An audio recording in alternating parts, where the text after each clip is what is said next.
Story time about how my best friend's dad tried to assault me. Disclaimer, this is not my story time. I repeat, this is not my story time. It was sent to me on Instagram. I'm now 24, but 10 years ago, a new girl moved into our town. Her and I quickly became best friends in school. She would always come over to my house and have dinner with me and my parents. My parents really grew to love her because she was so polite and really cared about me. The only thing was that she never wanted me to go over to her house. At first, I thought it might be because she was embarrassed of her house or something.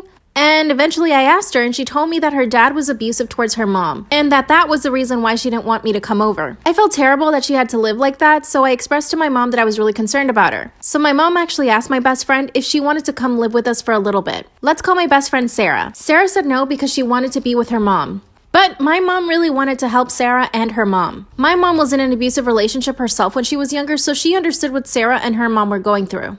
My mom decided to invite Sarah's mom over for dinner. That's when my mom asked her about their living situation, and Sarah's mom confessed that it was pretty bad. My mom suggested that she should try to get a divorce, and a few weeks later, she filed for divorce. We were all so happy because this meant things would get better for Sarah and her mom. And things did get better. Her dad moved out to his own apartment, and a few weeks later, he had a new girlfriend. I was able to stay over at Sarah's house, and it was really fun. One of the times that I was with Sarah at her house, her dad showed up. But he started making me feel really uncomfortable. He told Sarah that I was the prettiest friend she'd ever had. I could see him staring at me.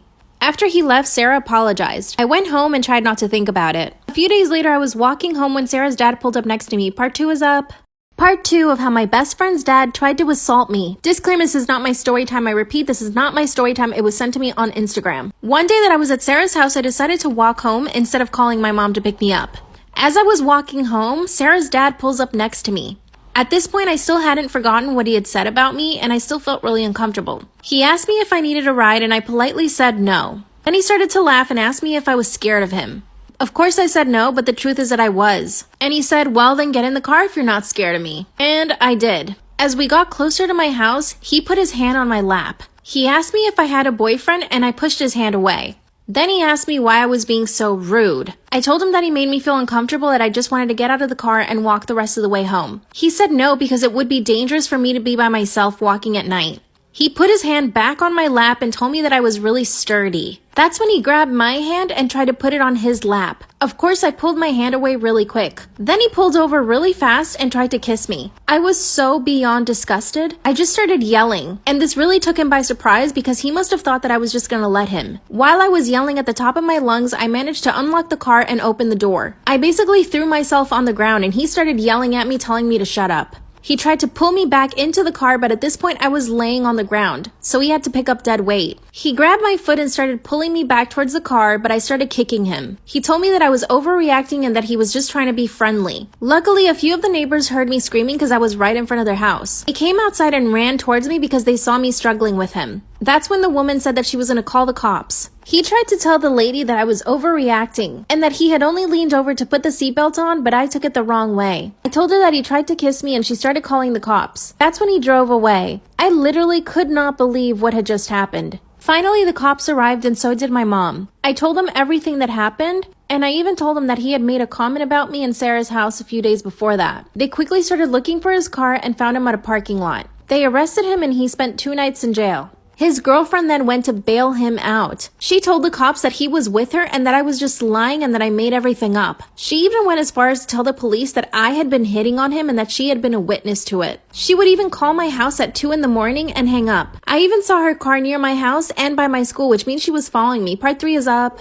Part 3 of how my best friend's dad tried to assault me. Disclaimer, this is not my story time. I repeat, this is not my story time. It was sent to me on Instagram. I called the police to tell them that his girlfriend was following me. That's when the cops said that I could probably get a restraining order against him and his girlfriend. Sarah and her mom came over to our house after they heard what happened. Of course, they felt really bad, but they weren't surprised. Sarah told me that that's why she never wanted me to come over because her dad had commented things about her friends before. Worst of all is that they couldn't keep him in jail for what he did to me, but a few months later he was finally put into prison because of something else he did. Apparently he had tried to steal a car or something. Remember the crazy girlfriend I told you Sarah's dad had? She kept following me for a long time. She would even show up to my school asking me if I wanted a ride home. Eventually I was able to get a restraining order against her, but she was really scary. A few years ago she tried to follow me on Instagram. I had to block and report her. I mean, what kind of woman would fight for a man like that?